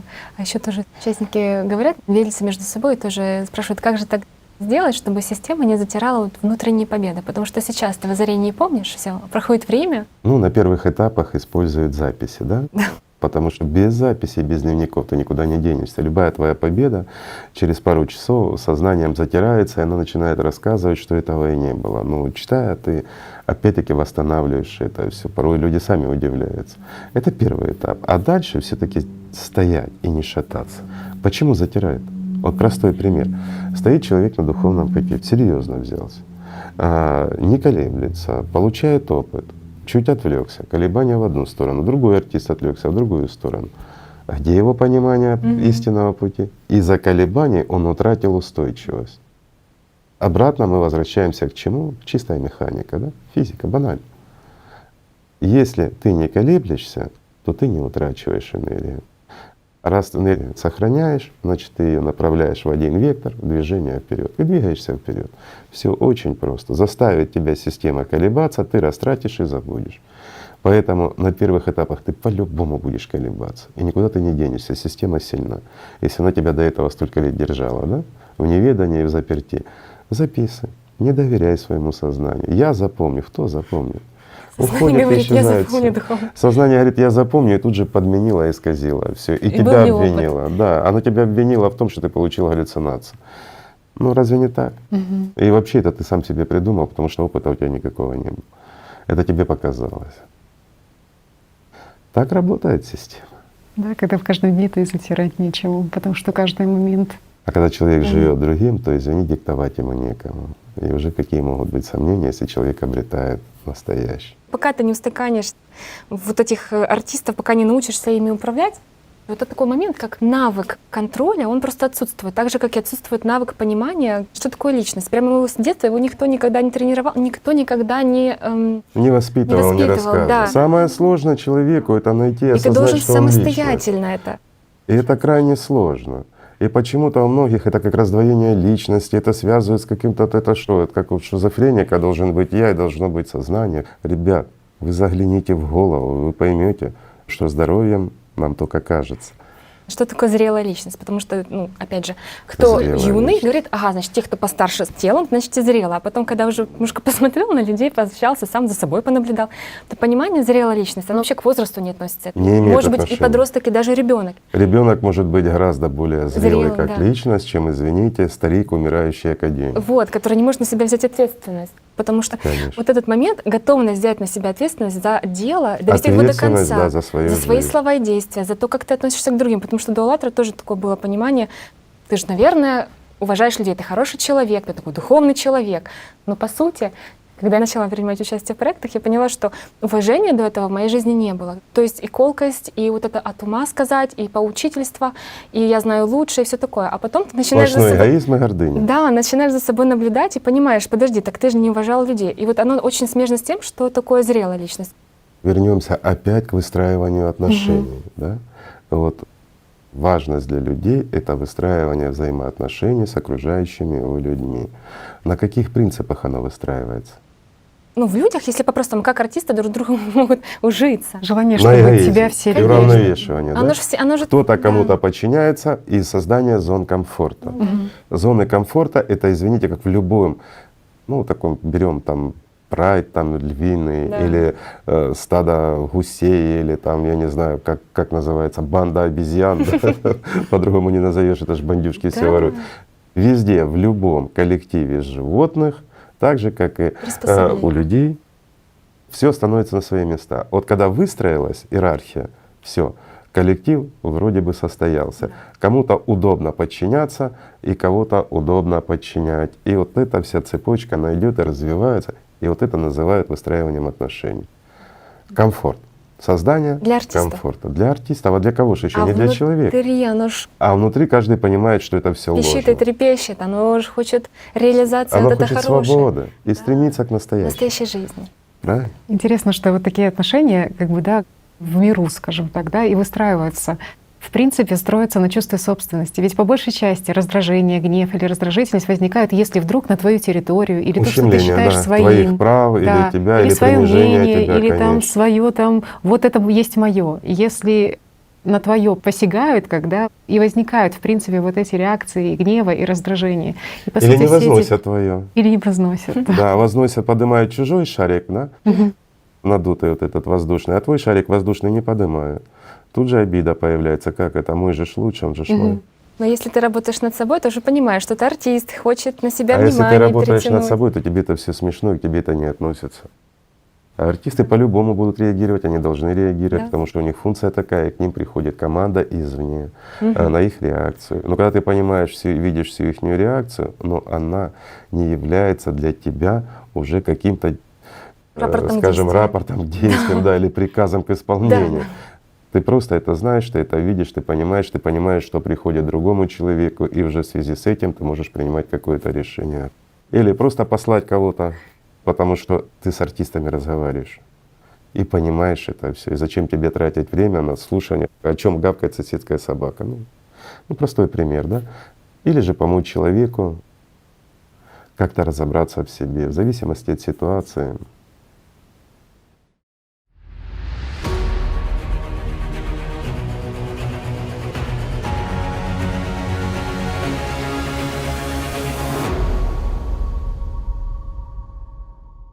Еще такой момент, когда в семье вот как вырос эгоистом, потому что везде такие условия были.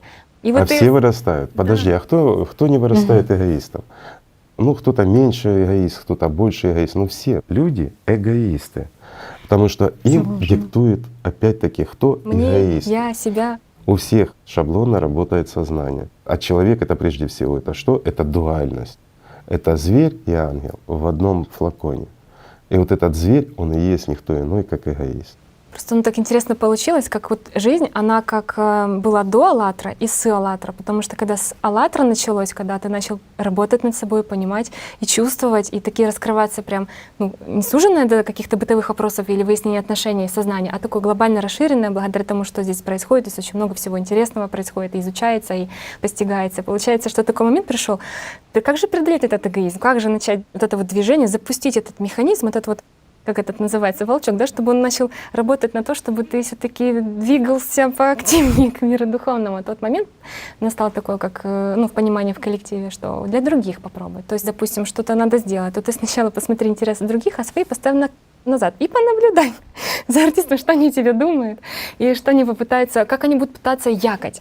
Потому что в миру как оно было? Я, в школе 5 получил. А если ты не проякал, тебя и не заметили. А значит что? Значит, ты как-то менее выгодно стоишь в миру. А здесь вот в «АЛЛАТРА» здесь все по-другому. Здесь ты начинаешь ставить интересы общие, интересы, что принесет на благо всем людям вперед, а потом уже где-то там в списке и твои. Когда ты перестаешь идти под управлением артиста и искренне начинаешь прислушиваться к человеку, прислушиваться к общему, начинаешь ставить интересы других наперед. И что получилось? Что когда ты начал сначала для других и в радости, и ты понимаешь, насколько много пользы это приносит, ты начал понимать, насколько тебе хорошо, и насколько было плохо с этими артистами, но ты просто не видел разницы, ты думал, что вот это даст тебе выживание. То, что ты будешь по головам идти или там пытаться стать лучше, чем кто-то. А что значит лучше, чем кто-то? Если кто-то стал живее в твоем окружении, ты же сам стал живее. Все очень просто. Надо быть человеком. Да. С духовной позиции, прежде всего. Вот тоже, Игорь Михайлович, относительно сомнений, которые заклинивают человека в такой, скажем, точке бездействия, да, точке выбора, как ему кажется. Идти дальше или к живому ты идешь, или остаешься в пункте, в мертвой точке, скажем так. И люди прислали письмо по поводу неуверенности в себе. Возникает вопрос, откуда возникает эта неуверенность в себе, страх проявить настоящее чувство и страх быть самим собой. С одной стороны, сознание говорит о том, что и желает быть любимым, желает получать признание окружающих. А с другой стороны, оно говорит, что ты плохой, что ты недостоин всего этого. Откуда корни вот такой вот неуверенности в себе и почему так сложно людям проявить себя настоящего и все лучшее, что есть у них внутри? Давай разберем просто вопрос. Что значит неуверенность в себе? С одной стороны, человек хочет получать от кого-то что-то, а с другой стороны, у него сомнение, что ты этого недостоин. А у меня простой вопрос. А где желание человека давать это хорошее?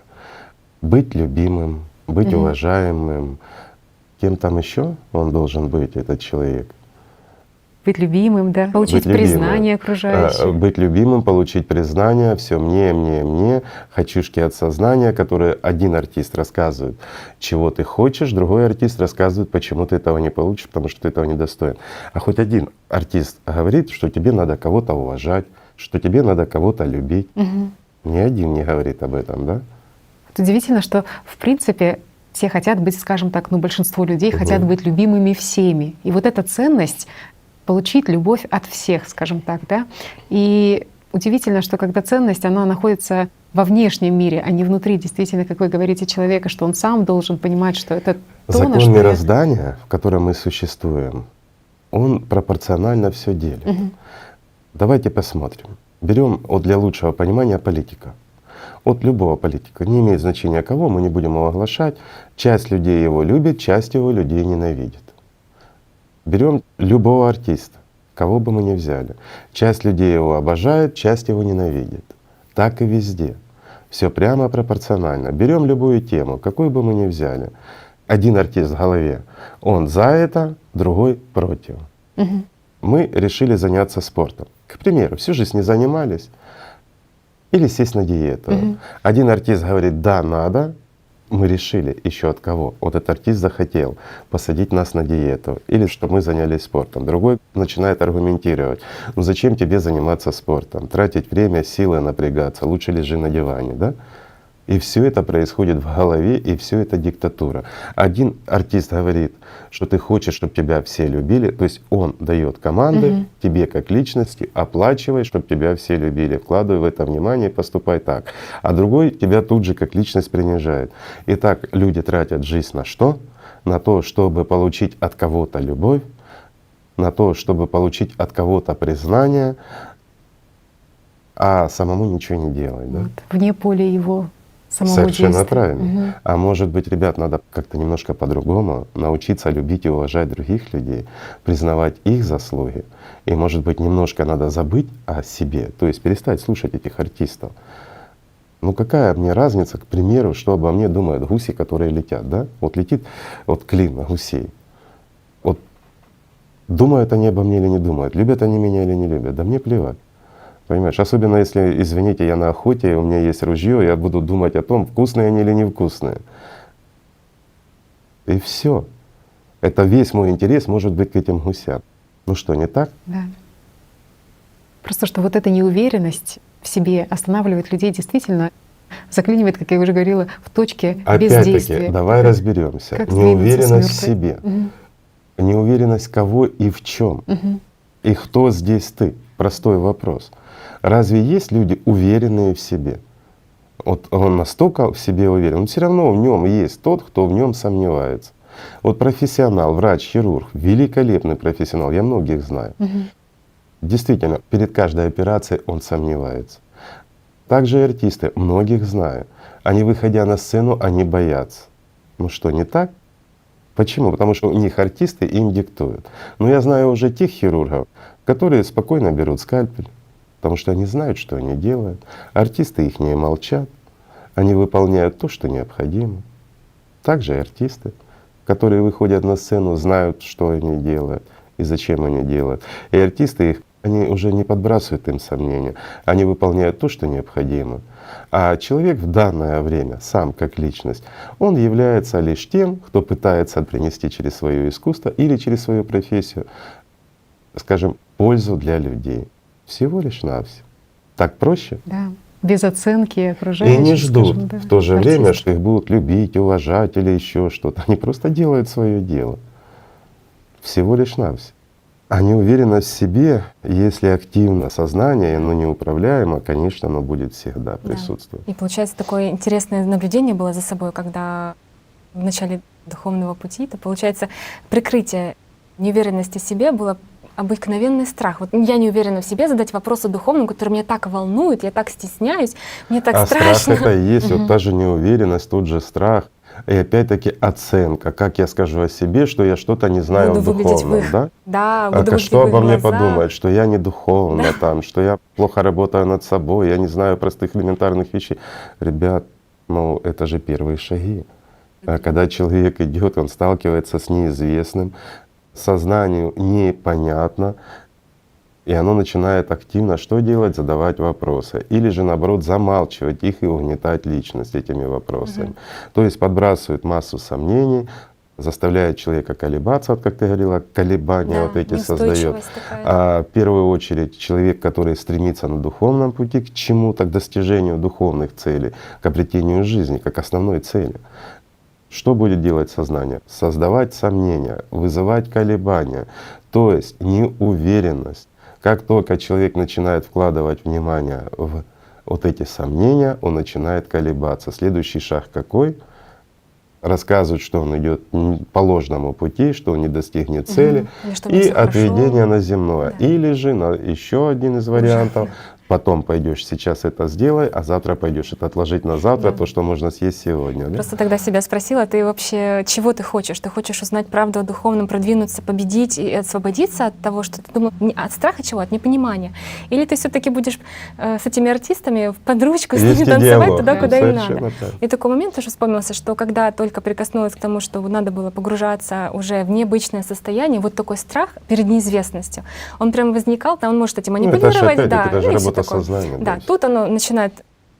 Я стараюсь прикоснуться к тому, что неведомо, и слышу вот это ну, такой страх, колебания, но одновременно возникает такой интерес и такой свет, и ты понимаешь, что за вот этой вот пеленой страха есть что-то, нечто, оно тебе неведомо, но оно манит, оно интересно, оно дает, что дает жизнь, вдохновение, то, что ты хочешь. А теперь я, можно, войду в тонкости? М.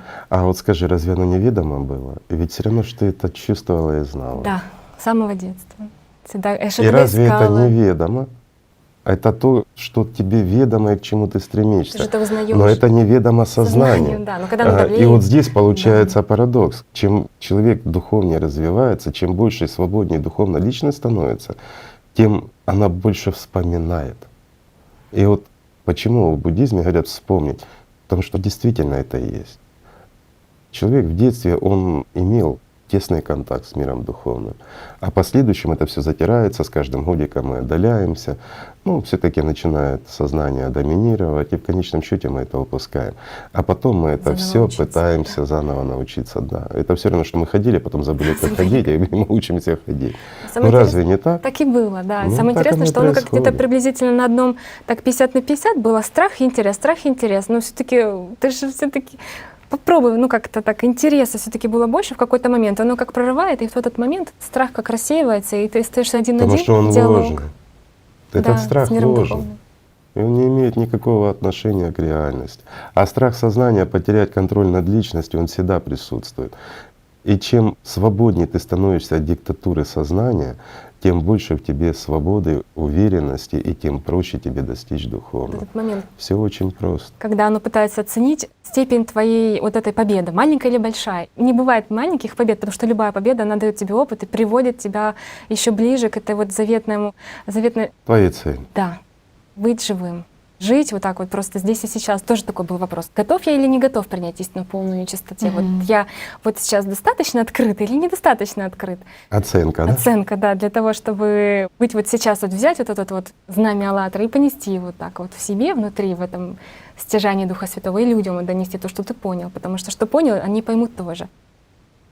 Это ж необходимость, банально. Да. Когда-то говорили, что вот есть истина, она дается для всех. И вот такой момент тоже, фраза такая, что есть люди, которые принимают истину и меняют себя в соответствии с этой истиной, а есть люди, которые меняют истину под себя, потому что меняться не хотят. Но и, к сожалению, мы с этим часто сталкиваемся, и мы наблюдаем это кругом и везде. Когда человек, становясь на духовный путь, он сталкивается с сопротивлением сознания и с жаждой получить, вот как мы только что говорили, да, получить любовь, признание других и тому подобное. И у него вот это желание быть чем-то для людей здесь превышает, чем стремление получить жизнь. Побеждают артисты в голове. И человек что делает? Подписывает контракт, и он начинает искажать истину под себя. Ну так, к сожалению, сформировались многие религии, забыв о том, что приносили им пророки, о тех знаниях простых, как, извините, как обыкновенная лоция, как простая карта. Которая дает жизнь, которая очень наполняет. Суть в том, чтобы позволить себе любить. Это тоже было, когда только начальные этапы постижения, что же такое духовная практика, что-то постоянно сжимало, мешало, не давало, такое какое-то было то ли скованность, то ли мысли как-то нахлынами этими были. И какой-то момент прям такой было принято решение, а как это любить? И такой тишина, и ты как прикасаешься к этому, ты начинаешь чувствовать, ты прикасаешься к этому светлому, ты прикасаешься прям своим внутренним, к этому настоящему, и ты прям начинаешь понимать, боже, как же это хорошо. И тут же пришло осознание, что до этого был такой артист, который говорил, ни в коем случае, ни при каких обстоятельствах, ты очень грешна, ты очень черна, ты очень грязна, куда тебе это? Не позволь себе ни в коем случае допустить даже мысль, что ты можешь любить, что ты можешь генерировать. Так вот, что является грехом? Когда ты Понимаю. слушаешь сознание, когда ты к нему прислушиваешься. Вот это и есть. То есть руководствоваться грехом. А кто грех? Вот как просто все на самом деле. И разве не говорили об этом раньше? Говорили. И разве люди этого не знают? Знают. Разве не чувствуют? Чувствуют. Ведь истина, она проста. И она всегда рядом. Но не руководствуется. Почему? Потому что грех сильнее. Вот артисты, они имеют власть над человеком до тех пор, пока человек не поймет, что это всего лишь инструменты, которыми он должен управлять, а не инструменты им.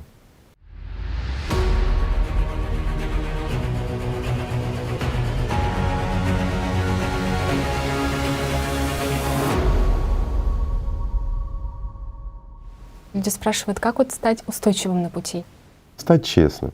Когда человек играется в духовность, у него есть колебания, у него есть сомнения, у него есть, ну, в общем, так скажем, масса свободного времени и масса внимания, которое он может распределять куда угодно. Что было за собой тогда замечено? Что как делал по чуть-чуть, и чуть-чуть в духовном, и чуть-чуть в материальном, и чуть-чуть тут интерес, и чуть-чуть там, и в конечном итоге сидишь? По факту это был, скажем так, не духовный путь, а игра. Да. Это просто игра, это просто весело, есть определенный коллектив, где-то общие интересы, где-то можно поразвлекаться, поиграть, можно подумать о планах своей жизни, еще чего-то, ну и в то же время поиграться в духовность.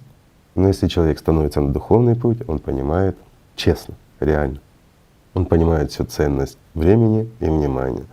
И он, когда начинает получать первый отклик, когда действительно начинают чувственные процессы происходить, ну тогда уже система над ним не властна. Но первые моменты, вот они всегда такие, как игра идут. Мало кто сразу чувствует и действительно идет. Да.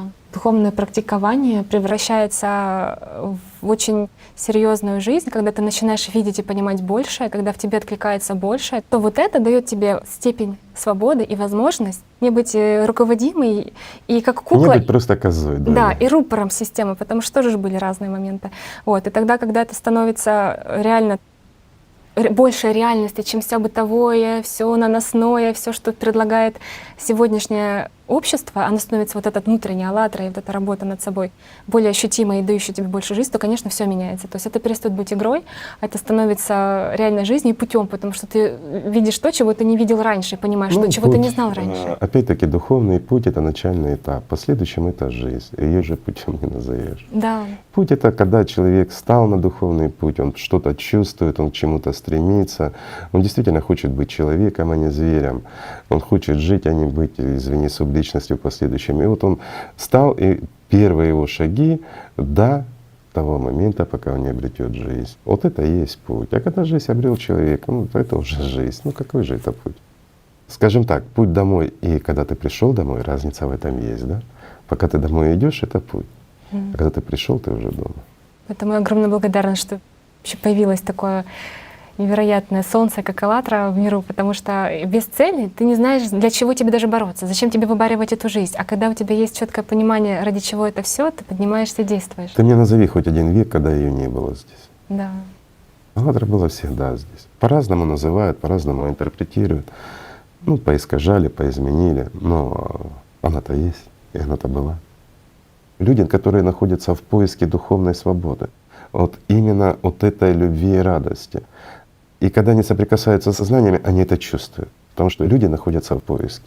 Им покажи источник, дальше они сами все делают. Но разве не так? Люди, которые испытывают жажду, действительно духовную жажду, им достаточно чуть-чуть соприкоснуться и все.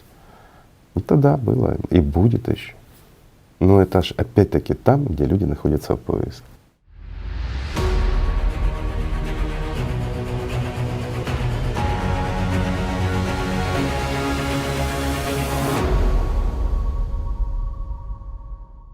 Да, и когда с тобой это ощущение тепла, генерации, любви, то есть в любом случае практики они продолжаются, потому что они дают новую глубину. Это и чем лучше и больше был предан Богу в течение дня, ведь мелочей не бывает. Ты отстоял каждую, там, где смог эти позиции, где-то хорошим словом, где-то делом, где-то чувством.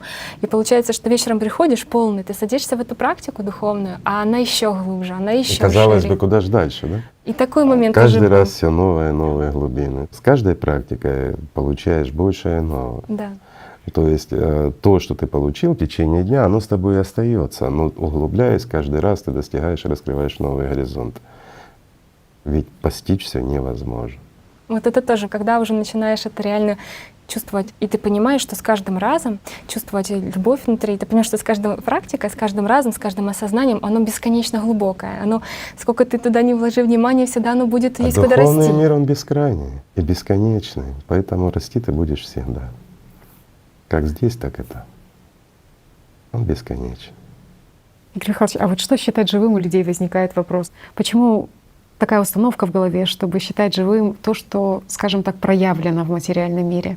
И так действует система, что она навязывает нам, что живым являются, там, не знаю, животные, что живыми являются даже игрушки там Подожди, какие-то. но животные являются живыми. Вопрос в другом. О какой жизни мы говорим, понимаешь? И вот ты говоришь, игрушки живые. Ну да, вот у людей опять-таки сознание, оно склонно уводить наше внимание и наделять жизнью или какими-то положительными качествами тоже животное. А вот собачка вокруг тебя бегает, она тебе предана вроде бы, да, и тому подобное. То есть она тебе подчинена на самом деле, и ты являешься источником ее пищи. Но она готова тебе служить, выполнять что-то, твои приказы. И тебе кажется, что она прям наделенная разумом, сознанием. У нее есть сознание, но оно все в потребительском варианте. И она пристраивается, приспосабливается. Она понимает и осознает, что если она поступает так, ты ей создаешь лучшие условия для жизни. Вот что любит животное. Лучшие условия для жизни. И за них оно борется. Но мы ж наделяем ее чем? Человеческими качествами. И еще, опять-таки, и детки, и взрослые наделяют жизнью или человеческими качествами игрушки, предметы или еще что-то. Разве не так? Да. Опять-таки, люди это делают как личность, или же люди это делают как артисты. Всего лишь навсего. Артистам плевать, куда ты будешь вкладывать внимание, лишь бы в материальное, лишь бы заведомо мертв. Все очень просто. Задают вопрос, а являются ли живыми мысли? Или какие-то там Ну, конечно, интуитивные воззрения? являются, если ты даешь им жизнь. А внимание это что? Внимание это сила жизни. Если ты вложил в мысль внимание, оно начинает, скажем так, развиваться, обретать образ, обретать действие, то, конечно, оно становится живым. Разве не так? Вот приходит тебе мысль что-то сделать. Ты берешь это и делаешь, ты уже осуществляешь, и оно живет. А есть ли у личности свое мнение? Такой вопрос. Нет. Своего мнения у личности, особенно у неразвитой, быть не может. Потому что она руководствуется чем? Прежде всего, чем руководствуется личность? В трехмерности тем, что ей рассказывает сознание. Потому что личность не воспринимает трехмерности, она ее не видит. Но может ли личность отделить хорошее от плохого? Конечно. И оно это чувствует и знает. Порой у нас есть такое понятие, как совесть. Не у всех, к сожалению, но у некоторых есть. Это отголосок чего? Воспитание? Извините, даже плохо воспитанные люди, которые поступают ужасно, но у них есть совесть, они понимают, просто они переступают через нее. Она у них слабо развита. То есть слабо развитая личность, всего лишь навсего. Где зверь настолько диктует, что личность находится в рабстве, в буквальном смысле слова.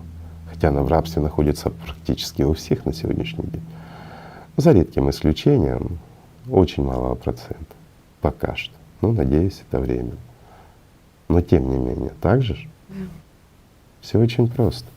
Интересный вопрос тоже люди нам задали, что бывают такие моменты в жизни, когда система, скажем, обрушивает все свои шаблоны, точнее все шаблоны человека, которые есть в этот момент, на него одномоментно.